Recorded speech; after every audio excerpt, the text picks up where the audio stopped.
This podcast is a member of the Voices of Wrestling Podcasting Network. Visit voicesofwrestling.com to hear the rest of our great podcasts, as well as show reviews, columns, opinions, and updates across the world of wrestling.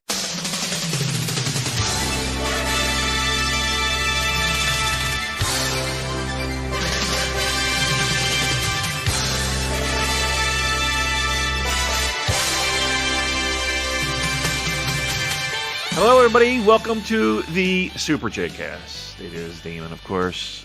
Joel still away on his homebound journey. I don't even know what it is. He's been there for a month. He deserves it. He hasn't seen his family in a very long time. But I'm once again driving the ship, flying the ship. I don't know what the hell I'm doing. But we send out the Super Jcast bat signal, and I can't do a solo show. I could, but it would be terrible. You know that. So we send out the call, and lo and behold, I'm super excited because here with us today for a little bit of time, carving out some time in his busy schedule, the great Robbie Eagles joining us here on the Super Jcast. Thanks, Robbie, for hopping on with us and having some fun with us. Hey, not a worry, Damon. It's the least I could do for all the support that you guys throw our way. Well, listen, we are big fans of what you guys are doing so far in G1 and even earlier in pandemic pro wrestling and all of that. Let's get the easy stuff out of the way. How are you feeling? How you physically holding up down there you're in Sydney, right? Yeah, I'm back home in Sydney at the moment. Okay. How's the body doing? You resting up? You getting excited for Mexico? Yeah, actually, Mexico's kind of crept up on me quite quickly now. So that's been something I've kind of had in the back pocket for a little bit. And now that it's announced, it's cool to talk about. But the body's feeling great. After the best of the Super Juniors, it wasn't too crash hot because that is a rough tournament to be in, especially with all the new blood we had going in that last one. So there's a picture that I can probably send you guys that will reiterate this story, but I was being held together by tape, literally. And the time off after finishing that tour and then coming back home was much needed. So the schedule I've had at home, I've had a couple of matches here or there, but it's definitely been less grueling than a best of the Super Juniors. Yeah, I mean, I can't imagine. Now, would you say that tournament and tournaments in general, is it, I mean, obviously you don't want to get hurt in the beginning, right? But is it just like match after match after match, it just wears down on you? Or in this case, was there an early injury that you had to work your way through? It's kind of a combination of the both, I think, of the two. There was a moment when I was wrestling Master Wato, and he's a crazy son of a bitch. We've got a pretty interesting friendly rivalry going on in New Japan since he's come back from excursion. But he kind of gets really fired up whenever he fights me, and he decided to do one of his crazy tornado dives to the outside, and I figured it would be a great idea to catch that dive with my head. And there was a moment of being unable to breathe for a good 20 seconds on the mat on the outside, and I thought, this is it, I'm done. But was able to keep going and fighting and get up, and that was midway, maybe a little earlier than that in the tournament. And then by the time I got to my match with Titan, and losing didn't make it any easier, but I came back from that match and I was like, oof, I'm in rough shape. And the combination also comes from the bus rides for several hours and the hotel rooms changing from one that has a firm bed to one that has a soft bed, and one that has a firm pillow to one that has basically no pillow. So all that stuff I think affects you when you're on the road, and whilst you're doing it, the adrenaline's going, it's all great, but as soon as you cool down, it hits you like a ton of bricks. And that's what's happened to me at the end of the tournament. So when we got to that final night in the 8-man tag, I was like, thank God I've got 3 other guys on my team to share the load with. Right. Do you, I'm fascinated by the logistics of pro wrestling, as I like to call it. Not even necessarily the stuff that goes on in the ring, but it's how do you get from point A to point B, and who arranges that, and how does that that's the stuff that I think a lot of our listeners kind of get into too, to a certain degree. Do you find that to be the hardest part about doing a tour? Is the stuff that's outside the ring, the bus rides, the hotel rooms, all of that? Yeah, I think so, because it can affect you mentally as well, especially if you've gotten kind of settled into one place, say before the tour starts. You might have a 5-day stretch after you arrive where you're kind of just in one spot and you get quite comfortable, almost like you would be at home, I guess, or at as much at home as you could be. So once you hit the road and you're kind of in one hotel for one night, at the next, and you're up early to take these bus rides, some of them are 2 to 3 hours, some of them are 5 to 8 hours. And, otherwise you can make your own choices and take the bullet train if you want to. Sometimes I've chosen to take a flight just because I've had reward points that I could use, and, an hour on a plane versus 8 on the bus, like it's a pretty easy decision. So just making those choices, can definitely help out, but it's still the stress of packing and unpacking and then getting settled in, but not getting settled in. And do I have time to hit the gym before we have to travel again or move hotels or whatever it may be? And all that stuff can really shake you up, because I'm a man that likes to keep to a schedule. I like to have kind of my week planned out, know what I'm doing day to day. And, I have a 5-day scheduled gym routine. So, and that's usually Monday to Friday. If that gets thrown out of whack, which it generally does when I'm in Japan, I stress out about it. And then I'm like, okay, day 4 is supposed to be Thursday, but it's Sunday, so I got to catch up. And then week 2 is going to bleed into this week, and it just kind of fucks with my head a little bit. So I think others can get like that too, and some people are better at it than me, I guess. But I do get surprised every time that I kind of see one of the more experienced travelers, and they're just like, yeah, I don't know what airport I'm going to, but I just know to show up on time, or I don't know what hotel I'm going to, but I know to show up at this time. And I'm like, man, that would stress me out not knowing that stuff. Yeah, I mean, I'm that kind of traveler too, where I kind of like to have my ducks in a row. Is there a person in getting your feet wet in this business that kind of helps school you in that a little bit more, or do you have a person like your first tour of Japan that kind of showed you the ropes? So if we go all the way back, I actually wrestled for 01 originally in 2012, and I lived in Tokyo for 3 months training and wrestling for them. But Japan in 2012 versus Japan in 2018 are completely different worlds, just in terms of the accessibility of the internet. That 2012 was still the period of time where you had to print out the directions to get somewhere. And it's like, turn right here, turn left there, walk 500 meters straight, or whatever it would be. So, very different between the two times I existed in Japan, I guess. And that tour in 2018, the first time I wrestled for New Japan, there wasn't really anyone showing me the ropes too much. Because I was in the Bullet Club at the time, Jay White did kind of take me under his wing a little bit, because I think he could see me struggling, especially when things like the call time for the buses are, say, 11 a.m., but the expectation is to be there a little bit before 11. You don't want to be the last guy in the bus. And that was me on my first tour, the first couple of days. So I was getting some pretty cranky looks come my way. And then I got the Iggy, I got told what was up, and I figured it out. And now I'm passing on that information to all the other new guys that have come along. So yeah, I try to pay it forward, but a lot of it you just have to learn on your own, to be honest. All right. Is that the first time for Wrestle One? Was that a learning experience unlike any other for you? Like, just spending so much time in Japan, spending so much time, immersed in the culture. Was that a wake up call for you? Oh, hugely. I was 21. I had been with my now wife only about just shy of a year. So I was fully expected to come home and she'd be like, yeah, you went away for 3 months, I'm done with you. But she stuck it out, so that was nice. But yeah, it was the longest I had been away from home on my own. It was the longest I'd been overseas on my own as well. Before that, I had done a little trip to the east coast of the States in 2011 and trained and wrestled over there for a little bit. But 2 weeks versus 3 months, especially in a country that doesn't speak English predominantly, it was a huge culture shock.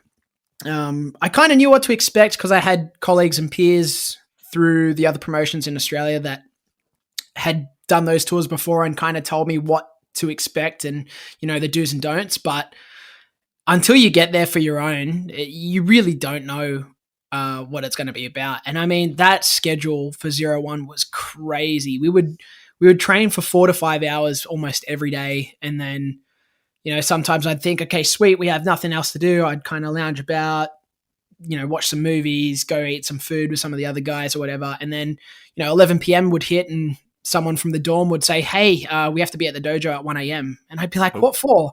Oh, for an 8-hour bus ride to tomorrow's show or whatever. And I'm like, oh, that's great. Glad I knew about that. Right.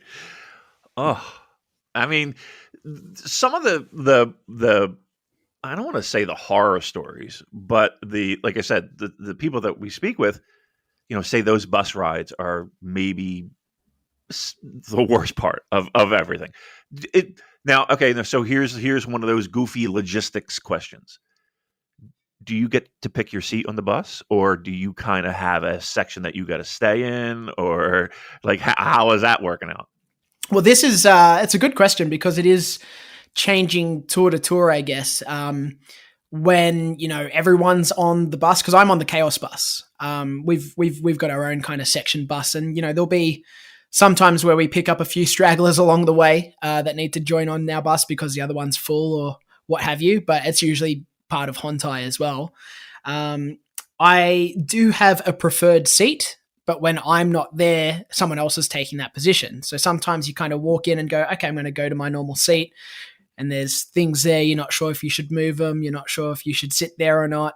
So I'm always very politely asking anyone a little bit more senior than me if I can sit in that seat or if someone else is going to be taking it for that trip. And, luckily I haven't had any issues, but you do have to kind of roll with it and go with the flow sometimes as well. When we, maybe we had a bus breakdown recently, so we all had to converge onto one bus, which was very stressful. And it was a very packed bus, whereas usually we get a little bit more space to be a little bit more comfortable. So yeah, it's kind of case by case, really. Wow. I mean, it seems, and like I said, the bus ride stories are always some of the crazier ones. I want to kind of shift gears and talk a little bit about how New Japan does focus on those factions, and it's not just front facing like you described. I'm on the Chaos bus. Talk a little bit about how that kind of infiltrates everything that New Japan does with those factions when it comes to like training and buses and stuff like that. Well, yeah, I think, just talking about the buses and them being separate, it does flow into everything else. And that's that unit mentality.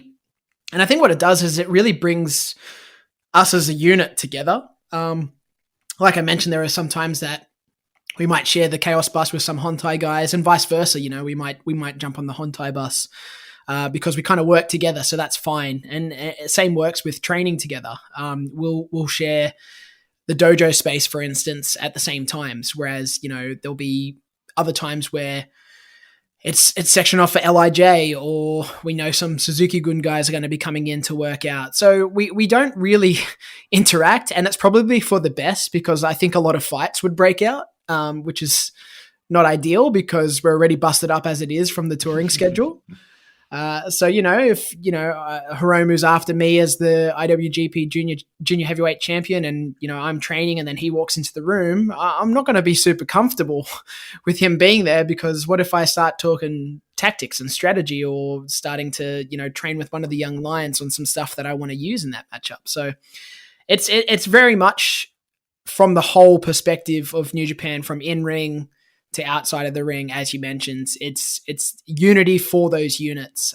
Everyone travels together exactly like that, and it forms bonds. I can tell you now, I have great relationships with guys like Yoshihashi and Yo, and someone like Ishii really kind of looks out for me from a seniority role.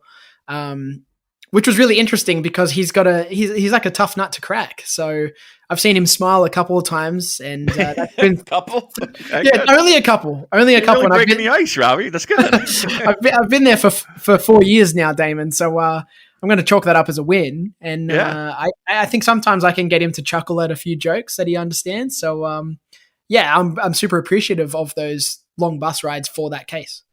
Yeah. When you're home and you get the lineup for Best of the Super Juniors, are you the type of person that's, okay, I'm in this block. Cool. I have these guys. Great. I'm looking forward to this. Do you kind of picture that in your mind while you're getting that schedule at home? Yeah, I definitely do my study and research.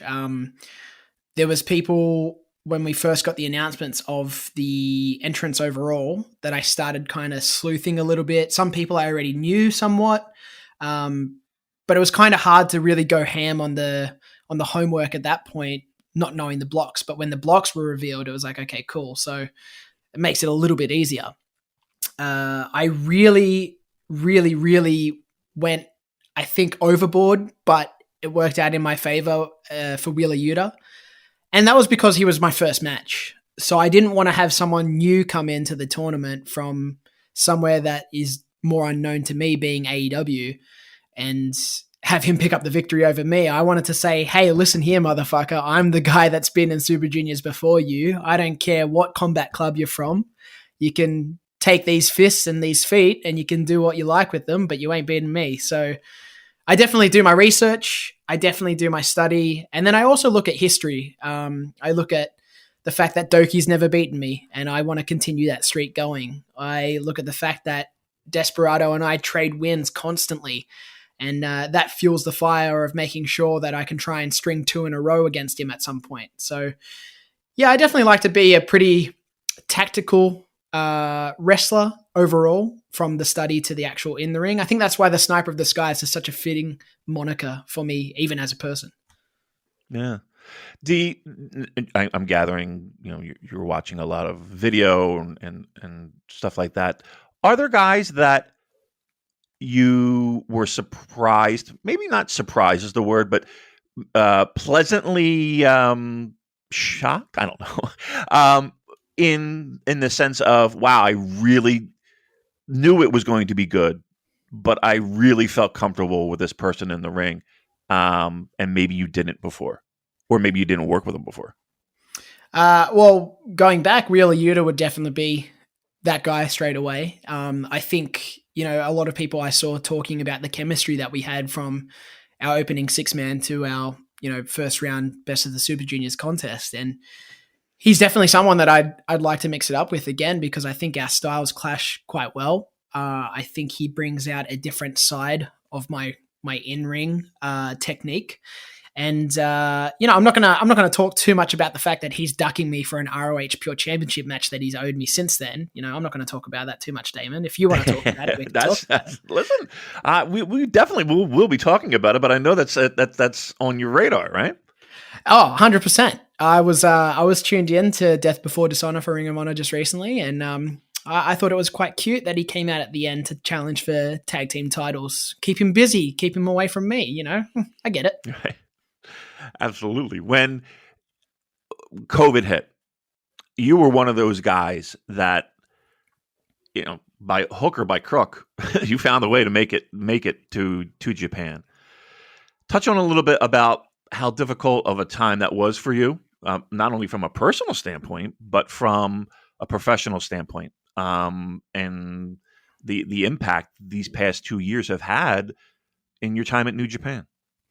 It was really disheartening when everything happened. 2020 was really shaping up to be a huge year for me in the way that, scheduling was happening and just opportunities as well. People like Hiromu having come back at the end of 2019, and I got a couple of tag matches against him, but that was it. I really wanted to test myself against someone that was kind of the stalwart of the division, and then that kind of got put to a halt. And, I got to do some really fortunate things right before the world, I guess, shut down for all the COVID related reasons. I went to the Philippines and wrestled there, and that's my second home because it's where my mum's from. So it was very special to be there because I hadn't been there since I was about 1 year old, really. Wow. And it turned out that was the last time that I saw my dad because he was living over there and he passed away at the end of 2020. So Right. I was the last of his 6 children to see him. So I really hold that near and dear to my heart, but also the community of wrestlers and wrestling fans in Manila really came out, and they're such fans of New Japan Pro Wrestling specifically too. It really was so eye-opening to me. So that was such a great experience. But literally while I was there, that's when I found out that everything was coming to a halt. I got messages saying the next tour I was doing was, up in the air. And by the time I got back to Australia, things shut down and I got told not to get on the flight. And then it all kind of trickled down our way as well. We had, a couple of local events happening in Sydney. And then all of a sudden we had a big, it was almost sold out. It was one of our prestige venues here in Sydney.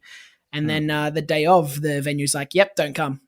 And we were like, okay, what do we do? And we pivoted. We ran a live stream from our academy that I helped run classes at. And we still put on a show. And at that point, I was like, okay, this is what we're going to be doing for the next little bit going forward. And then it was a complete shutdown. Nothing. Couldn't even leave the house. No gyms, no wrestling training, no travel, nothing. It was really hard. It was really hard to realize that this huge 2020 opportunity for me was kind of falling through my fingers. And it got to a point, Damon, where I thought, shit, what if New Japan doesn't continue? What if there are major changes? Because I'm quite new to that company. What if they just go, you're on the chopping block because of seniority or budget reasons or whatever it is? You see it all the time. And I've got friends that have worked for WWE and have had that happen to them. So I was like, this could be a reality. So I started looking at my shoot resume as a backup plan. And I was like, what was the backup? Well, I didn't get far enough, but I did have a career for 6 years before I signed to New Japan Pro Wrestling. And I moved pretty far up into a corporate business here. Okay. So I was like, I could go crawling back there, but I really don't want to. I still have nightmares about working that job. So, it's not ideal, but I know they would take me back in a heartbeat. So if that's what I needed to do, that's what I needed to do. But thankfully enough, the call came when things started back up and, New Japan started with the empty arena events and then they brought crowds back, but there was no cheering and only clapping and that sort of stuff. And then I was told, yeah, you're going to travel in October, quarantine for a little bit, and then you'll do Super Juniors November to December. And, that was the light at the end of the tunnel I needed. I just needed to know that there was still a spot for Robbie Eagles on the roster and that they still wanted whatever I'm bringing to the table. So, yeah, forever thankful for that set of emails that came our way. Yeah, no doubt. I think a lot of people fail to realize the stress and the pressure on you guys when all this was going down. So not only are we not going to run shows and make money, when we do come back, it's going to be under some very odd situation, and the clap crowd probably being first and foremost. Knowing that that fans couldn't cheer in an arena in a profession where a lot of this is based off of crowd reaction, how difficult was it for you to make a transition, and how weird was it for you to wrestle in front of quiet buildings? Weird is an understatement. It was, oh man, like you could say surreal, you could say strange. It felt like it was, an alternate dimension that New Japan was living in. I had been told by those that were doing the previous tours, hey, expect this or don't expect that. But until I got out there and then it happened in front of me, I think where I'd normally be used to hearing the fans call out Robbie, like after I did something or on my entrance, and they're just being silenced, and then there'd be a delay, and then there's just this kind of eruption of polite clapping. It was like, oh man, like, am I going to be able to do this? But for me, I just went back to my origins, and I I talk about this quite openly, but I was a backyard wrestler when I was 15 years old.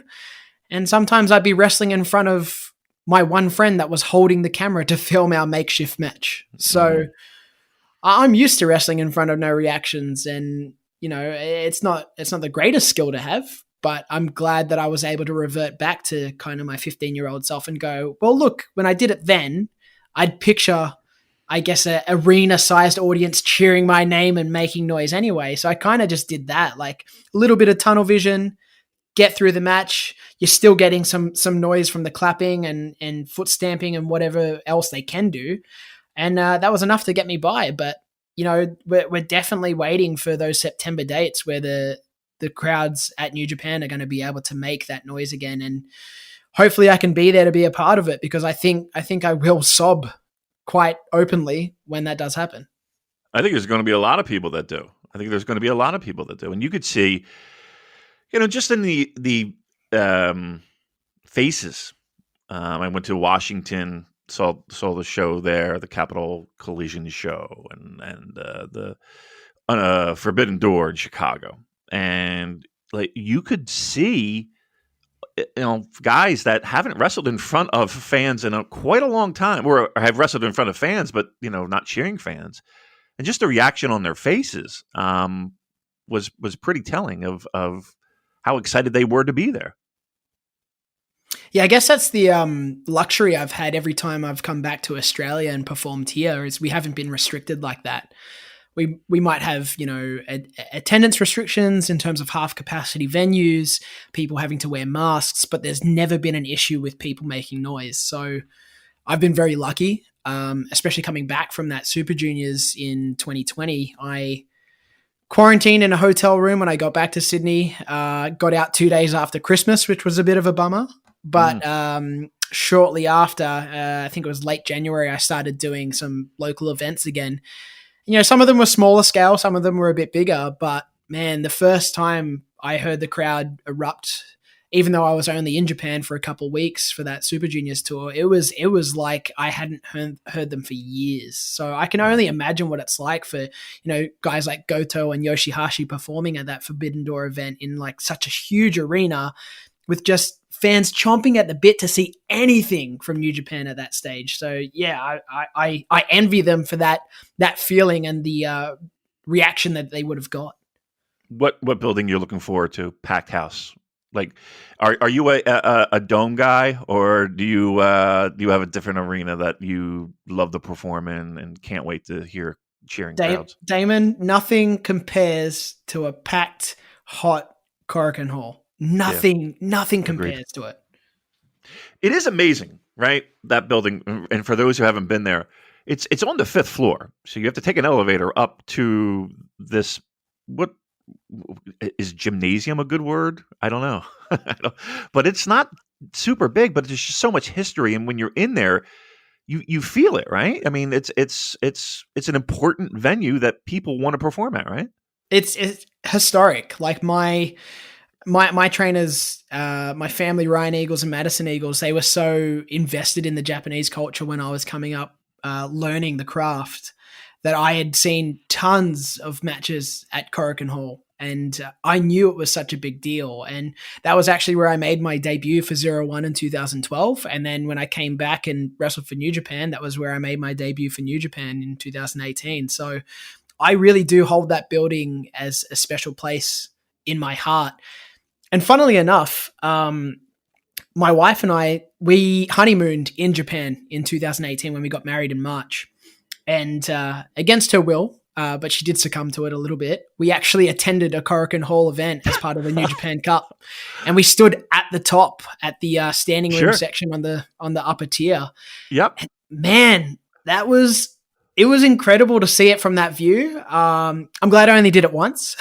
I'm glad I'm on the other side of it now. But I definitely got an appreciation for the fans that come out and support us like that too. Yeah. I'm always amazed at, and I don't know if you had the luxury of going out into the lobby and it's just jam-packed. And I mean, people are shoulder to shoulder. And then in an orderly fashion, boom, they're right back in their seats.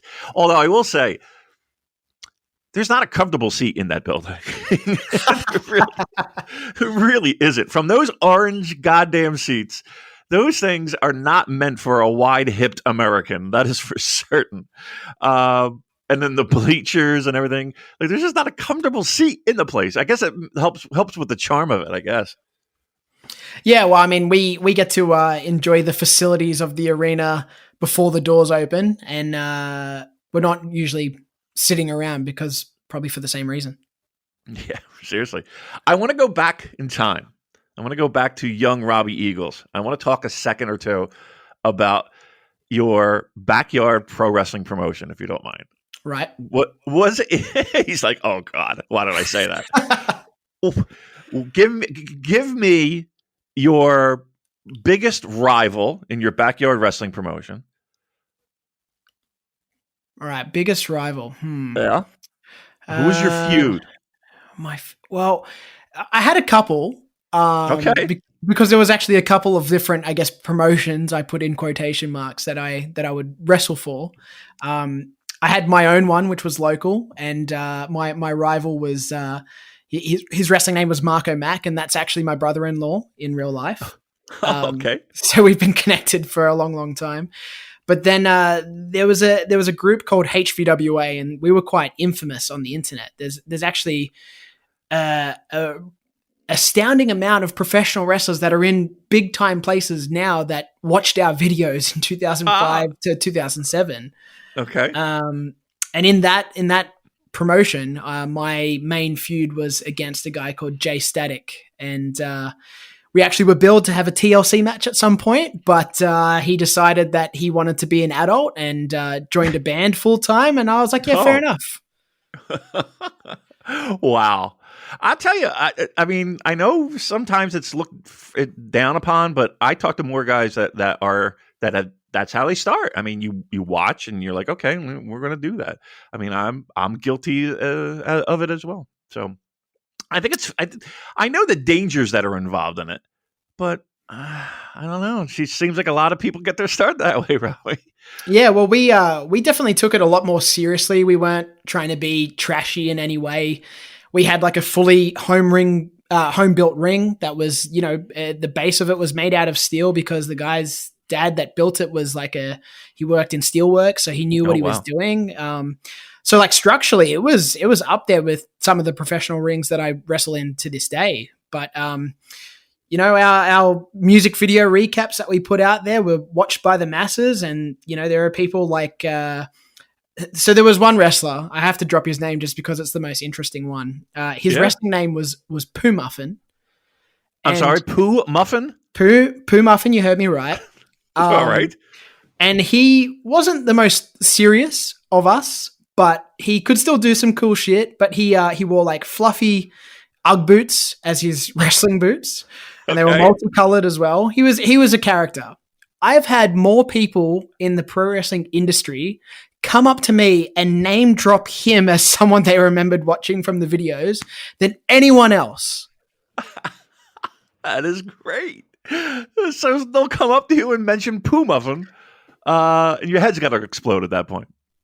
Yeah, it's like of all the people, we had some slick characters that could actually wrestle back in the day and were like, renowned as guys that should have gone pro and they would have taken over and yada, yada, yada. But I've had wrestlers from the States, from New Zealand, from the UK. Oh, Poo Muffin. I'm like, what the fuck? What am I? Is this the alternate reality that I'm in right now?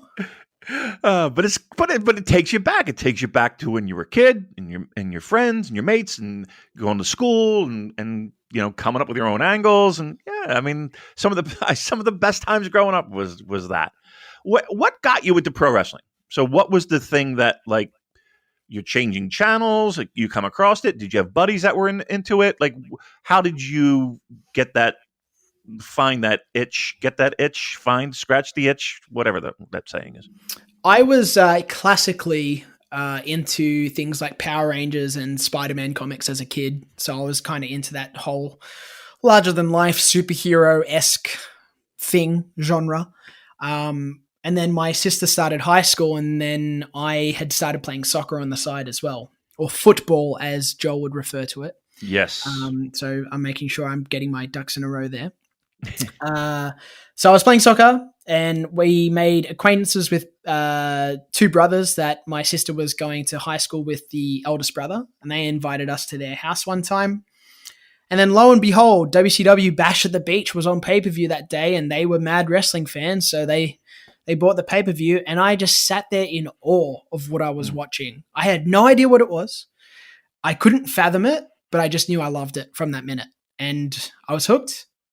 We had cable at home. I made sure that we had the channel that WCW was showing on. A couple years later, a friend from school says, "Oh, but have you seen WWF?" And he gives me a tape, and then I see Raw for the first time, and then the rest is history, Damon. As I grew up, the internet became a thing, and I found everything. I found everything that was out there.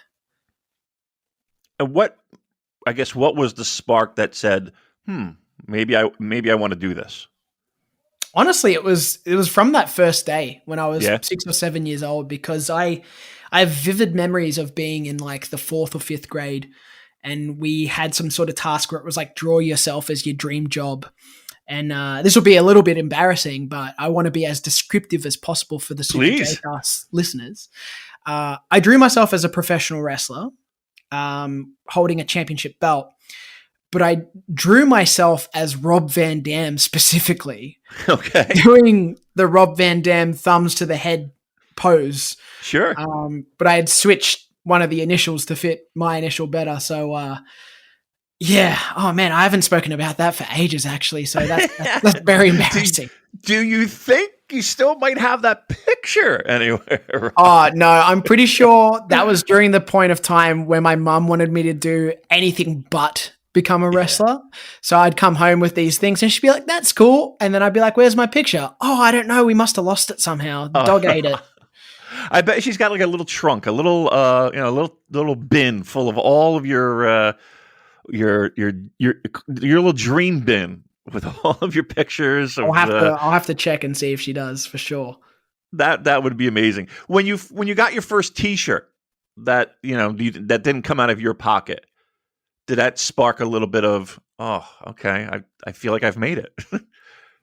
Oh, yeah. Yeah. When like the first Robbie Eagles shirt came out, I was like, okay, I'm a wrestler now.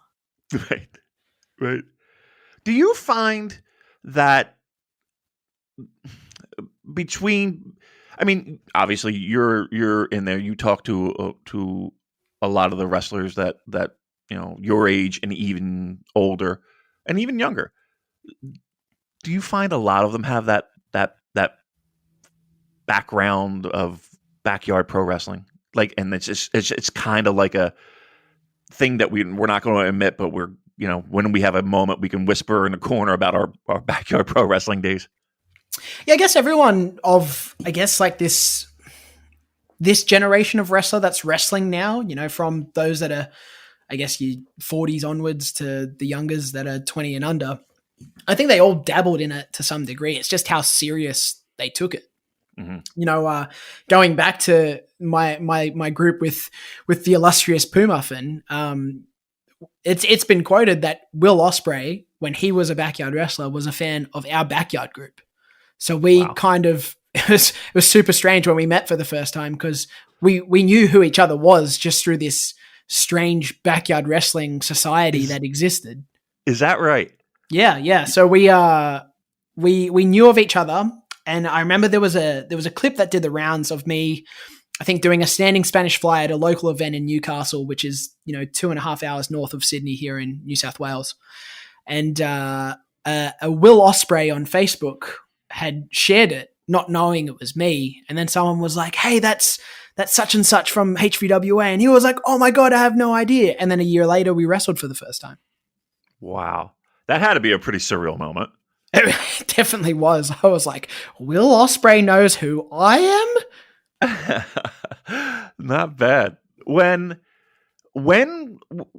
you were in line for the IWGP Junior Heavyweight Championship, and you were in the mix, did you think in your wildest dreams that you were going to hold that title one day?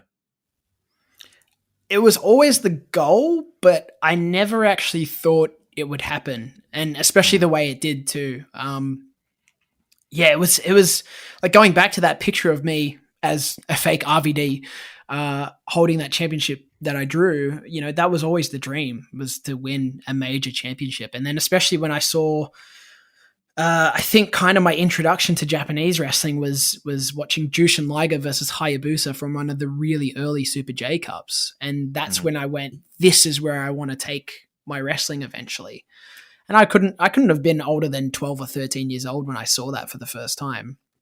But never in my wildest dreams, Damon, did I think that was going to happen. It's a really great moment. You know, not only that, but, you know, you taking the tag titles with Tiger Mask. Like, not to blow smoke up your ass, Robbie, but, you know, we were always impressed by the fact that there are guys that are willing to travel in a pandemic, and shine. Like we're at the point where we can almost look back in time and say, okay, this was a very difficult moment for everyone involved, pro wrestling aside. But yet here are these guys that really found a way to shine. Like, how did you find? Like, was it just that you were at the right place at the right time? Like, how did you become that? I don't want to say focal point, but like there are guys that shined in a time when it was very difficult to shine. Like how did that happen for you? I think it was just perseverance and hard work, which is what my career's kind of been shaped after. I night in, night out would perform to my maximum. I would train outside of, you know, my wrestling schedule to make sure that I looked and felt and moved as good as possible. And every time I'd go away from a tour, I'd try to come back a little leaner, a little bigger, a little faster, a little more agile, whatever it would be. And I'd work on things. I'd always make improvements, and I'd try to, you know, include new things where I could connect with the crowd more and connect with the audience more. And that could become from things of like, you know, my merchandise ideas and, you know, just branding in general and the way that I would connect with fans on social media as well. I just tried to work on all aspects of being a professional wrestler and trying to make myself that spotlight, that centerpiece. And I think it was just right time, right place. But also, you know, you could look at it as my career in New Japan to that point, but also my entire career in professional wrestling. Just everything had been built up to that point. And, you know, if I, you know, arguably if I didn't win the title at that night in the Tokyo Dome, I could have walked away the next day and said, okay, I'm done. Like, I'm not deserving of this. But the fact that it happened for me then and there, even through the excruciating circumstances, because I don't know if you saw the story when it kind of all happened, but I almost didn't get to Japan at all for that trip. Yeah. Explain. Yeah. That's like one guy would have been the difference, right? Yeah. I would refer to her as a Sheila because it was a woman, or a floozy, as my friend Adam Brooks would say. And we can talk about it a little bit degradingly because she was, you know, a bitch to me. So it's fine. Oh, boy. Yeah, so I had a flight scheduled on the 24th of June, 2021. I had done everything that I needed to. I had been to the Japanese consulate. I had done all the paperwork, and I purposely called. We had like a COVID hotline in Australia that had information for people traveling because there was exemptions that people needed to get and all this other stuff. And I said, look, I've got residency in Japan. Do I need anything else to get an exemption, or do I need an exemption to leave? And the hotline said, no, you're fine. You've got residency. It's all good. Okay. I turn up for my flight. They check me in and they go, hey, you need to go see Border Force to get an exemption. I'm like, oh shit. I start panicking and I'm like, okay, what's going to happen here? I go to the Border Force security officer and they're kind of like checking my details. They take my passport and they come back and they say, oh, okay. So, we see that you've actually spent more time in Australia than abroad, so we can't prove your residency status, so you need to apply for an exemption. And I'm like, yeah, I've been stuck in Australia because there's a global pandemic that doesn't allow me to travel freely. And they go, yeah, well, tough luck. Oh. And I basically just sit there for about 2.5 hours trying to apply for an exemption after exemption on this app that they forced me to do on my phone. And I just get denied. I don't have the right info. And then my flight leaves. So I missed the flight. And they're like, yeah, you're done for the day. You need to go away now. So I spend the next 48 hours doing whatever I have to. I had to get stuff signed by Justice of the Peace to make sure that my statement that I was putting forward was true and factual. I was going for work. I had all these legitimate reasons to travel. So it was all Australia's government fault, I guess. They were basically trying to keep me in the country because of how bad COVID was abroad. They didn't want me to get stuck somewhere that was worse than Australia was doing, I guess. But yeah, so I came back, and when I came back 2 days later, I got the exemption, but my flight had changed from a direct to a transit through Singapore, and oh no, worse than the original seat was. And, I just counted my lucky stars that I was actually getting there. And I was actually once I was on that first plane to Singapore, I was like, fuck it. I don't care what happens now. As long as I'm on my way, halfway is good enough, whatever it may be. Oh my God. Are you a good flyer? As I ask Robbie Eagles, the high flying junior heavyweight. I fly okay. My only downfall is I can't sleep on a plane at all. Yeah. No matter not with any help. How about with a little help? A couple. I've had many a red wine and a NyQuil, and it's made me feel real loopy but not sleepy. So. Yeah, I've definitely tried anything and everything at this point, and nothing that's helped me out to get an actual restful sleep.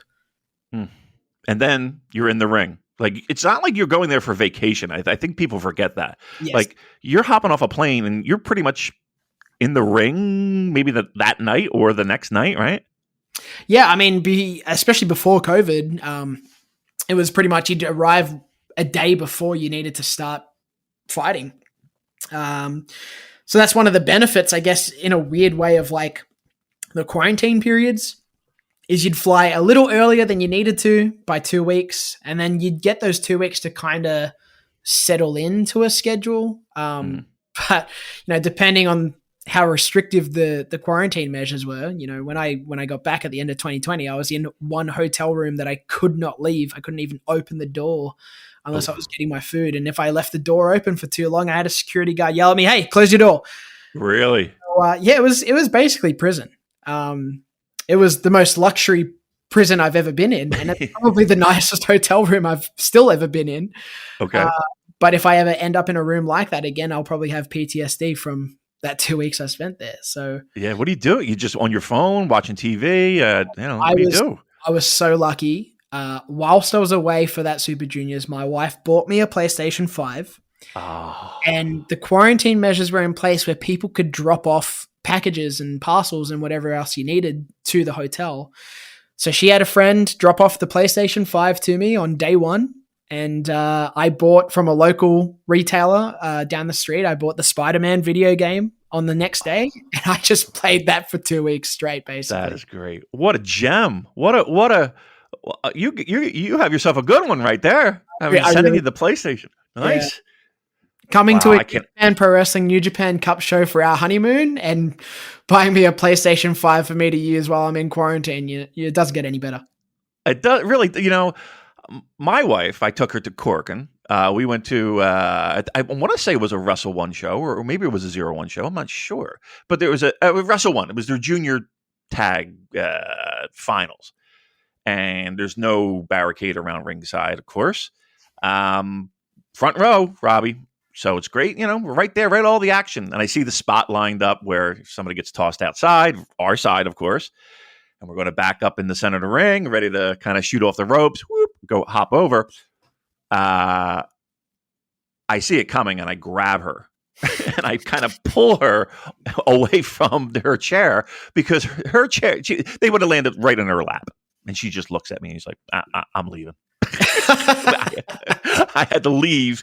I had to leave Corrigan. I was like, you didn't like your first experience? She said, no. But she did make it back to the Tokyo Dome. So that was nice. She went to see her boyfriend Liger. So right. Yeah. I mean, who wouldn't?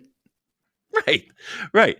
Robbie, I got to be honest with you. It was a pleasure speaking with you. I can't imagine you having anything more boring to do today than this, but I appreciate the fact that you carved out some time for us, our lowly little Super J cast. Let me ask you this. Do you know of others that listen to the show? There's definitely a few of the guys that listen along. Okay. And, I'm one of them. I've been listening for a long time. And I don't know if you remember, but do you remember when we actually met in person, Damon? Yeah, at the hub. Yes, we did. Yes, I do. It was Kyle that introduced us, right? It was Kyle. Was Kyle. Yes. By the way, Kyle is maybe the nicest guy I've ever met in my entire life. Funny dude, funniest dude. His, at this point they're going to get married, but okay. But Claire too, right? I believe I've met her once or twice. Yes. She, pound for pound, can drink anybody under the table. She is unbelievable. Tiny, and she can just put down drinks like no one else I've ever seen. It's an amazing thing. It must be the Australian in them, right? I was gonna say, I'd like to, say it's the Aussie thing, but I don't want to brag about it too much because I'm definitely not someone that drinks anyone under the table, to be honest. Oh, these kids can go. These kids, they can throw them down. I spent a little bit of time in Australia, so I do have a couple questions just about Australia in general, and then we'll wrap it up. One, Sydney. When we went, and I forget exactly the time frame. What's the deal with the flies, dude?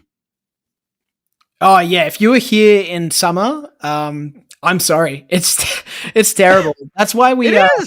If you've ever watched, I'm pretty sure it's on the Crocodile Dundee movies, but we have these hats called akubras that are kind of like, I guess, our take on cowboy hats, but they have little strings hanging down from the brim, I guess, and they have like little, almost what you would put in like the top of a wine, like a cork piece. And they hang, and the reason that people wear these akubras with those hanging little cork pieces is because it's like a instant fly repellent for your face, because you just kind of move left and right and swats them away without you having to lift a hand. Yeah, isn't there like a they call it the Australian wave or something like that, and it's just people batting flies away from them? Batting in front of your face, so you're not actually waving at anyone. You're just trying to get rid of the millions of flies that are constantly trying to go up your nose. Yeah, it's terrible. I apologize for it. I can't do anything to stop it, but yeah, it's a shit go. It's a thing, right? Yeah. I think you're assigned one at the airport, and it just follows you around everywhere you go. I think it's what it was. Yeah. Favorite Australian band? Ooh, of all time. Of all time. That is quite difficult. I was listening to a couple earlier while I was driving. I mean, you can't go past AC/DC, really. They have so many songs in the classic catalog that are just bangers. Yeah. So, I mean, you put on AC/DC at any pub and people are singing the words. So, yeah, that's classic. No doubt. No doubt. And for years, like they're like one band that could sell out stadiums anywhere they go, like stadiums. I was going with NXS, but that's okay. That's fine. Okay, yeah. Some Michael Hutchins. Yeah, I don't mind some NXS. And then currently, I'm only familiar with DMAs. Oh yeah. DMAs are good. They get a lot of play on the radio station that I quite enjoy listening to, that have a few DJs and people that are presenters there that are wrestling fans. So is that right? Yeah, share the wealth. Bridget Huswaite, shout out. Nice. When can we expect to see you back? Well, I've got Mexico coming up. Right. I'm going to be there for a little bit of time, not too long, but just a little tour. This is your first? It is. Yeah, it is my first. So I'm very excited, and to share the Grand Prix with Rocky and Tiger Mask. How could I ask for any better partners, right? We'll have to see how I. How is Tiger Mask? I got to ask. Is he grumpy? Tell me he's grumpy. Tell me he is as grumpy as he seems. Personally, Damon, I haven't seen him too grumpy. He's always been pleasant and quite upbeat with me. I don't know if that's like the youth on my side that brought it out of him, but I can definitely see where people would think he was grumpy. I could definitely see that, especially if you're a young lion or you're the kohai to his senpai. Yeah, it's definitely not the end of the spectrum I'd like to be on. No doubt. And okay, so we're doing Mexico first time in Arena, Mexico, right?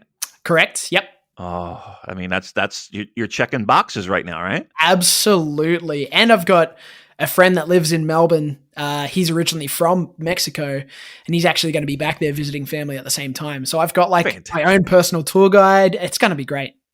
Oh, no doubt. And I'm sure the weather will be, it might be a little bit hot down there, but you'll be fine. I do swim in the summer weather, so it's all good for me. It's too fucking cold in Sydney right now, so get me out of here. All right, you're gonna be loving life then. And then when should we expect you back in the New Japan ring? Not long after that Mexico trip is what I can say. Not long after. So yeah, it won't be a long wait. And like I said earlier, hopefully I'm a part of those early September shows where the cheering's going to be back. So fingers crossed everything lines up. You watching any of this G1? I literally had it on as we spoke. Huh? Okay, so, all right. I saw were you all the enthralled matches by Chase and Fale and Yeah, well, I mean, Chase surprises me. Or Chase and Okan, I'm sorry. That's it. Chase and Okan was what kicked us off for the block matches. It was interesting. I didn't expect the result to go that way, but the rest of the matches as they unfolded were quite interesting to watch. Damon, I don't know if we're supposed to be spoiled. I mean, by the time this is uploaded, it's people will be talking. Right. So fair enough if you haven't fucking watched it by now, right? Yeah, really. Okay. Yeah. Well, David picking up the big win in the main event there. Holy shit. Good for him. Yeah. Good for him. It? Yeah. And Kenta getting his book over. I wish I could read Japanese just so I could read that book, but I'm going to have to wait for an English translation. How would get Chris? Get Chris on it. He'll bang that up for you. I'll just get him to read it to me. Yeah, just have him sit on the bus and have him read it to you. That would be great. I would pay. You know what? I'd pay money for that. I'd pay money to see that. Would you pay money for that to be a pay-per-view stream on New Japan World? Yes, for Chris Charlton to read Robbie Eagles on the floor of Korakuen Hall, the Kenta. Yes, little blanket. Yeah, yeah. I'm down. Listen, if you can make a buck, I'm all for it. I'll support anything. Hey, listen. I feel like we could have gone 2 hours, but I'm going to keep it at the 1. I appreciate the time that you spent with us. I know all of our listeners do.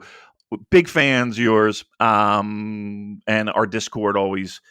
Whenever you're on, it's never a bad match, and our Discord goes pretty nuts when the final bell rings, and it's a Robbie Eagles match, and all the praise, all the roses seem to fly your way. So we really appreciate you taking some time for us with Joel away on vacation.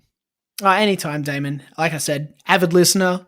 Just thankful for you guys supporting us, especially through the pandemic period as you did, and going forward as well. I've definitely met some of your listeners at local events in Australia too. So the reach is there, man. You guys are the big shots. That's why I come on the Super J cast. None of this hokey pokey stuff here. I'm on the big time being here. So thank you very much for inviting me. Wow, we're gonna isolate that cut for sure. That's gonna be the opening of every show now.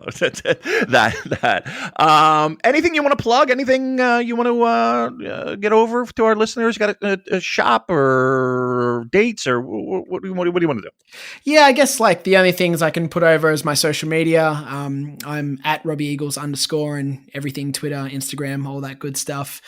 They can obviously find me on Pro Wrestling Tees. For people that are more located to my part of the world, there is a shop called wrestlermerch.com, which is more oceanic and a lot nicer on the shipping prices. And you can get a lot of the same products. So definitely head there as well. And, if you come out to a local show that I'm a part of in Australia or in any part of the world, please come say hello. Tell me you're a listener of the Super J cast so that I can take a photo with you and I can send it to Damon and Joel and let you guys know that the reach is there and there are fans of myself and fans of you guys like I am of this podcast. So, yeah. We really appreciate it, Robbie. You are the best. Let's do our plugs. The redcircle.com. Throw us a couple bucks if you want. If you've enjoyed stuff like this, Maybe we can do more. So that'd be awesome. Pro wrestling tees as well for us, Super J Cast. Buy a t-shirt. It makes us feel important. Joel will be away for, I think, another week or two. Thanks to editor Dan, of course, for all of his fine work. Healing, his face is healing after his brutal accident. Busted up his face, Robbie. It looked like a mess. I heard you talking about it with Karen, so I hope he's doing much better. He's doing much better. And of course, Escape the Box is what you want to listen to on Spotify, Apple Music. The band is seems like he's churning out content every single day, and that's all great. So thanks to editor Dan. You can follow him, Lousy Hero 219. I don't have anything else to plug. So with that, we'll be back with probably a little bit more G1 talk later on in the week. But for me and Robbie, we thank you for listening. We'll catch you next time. See you.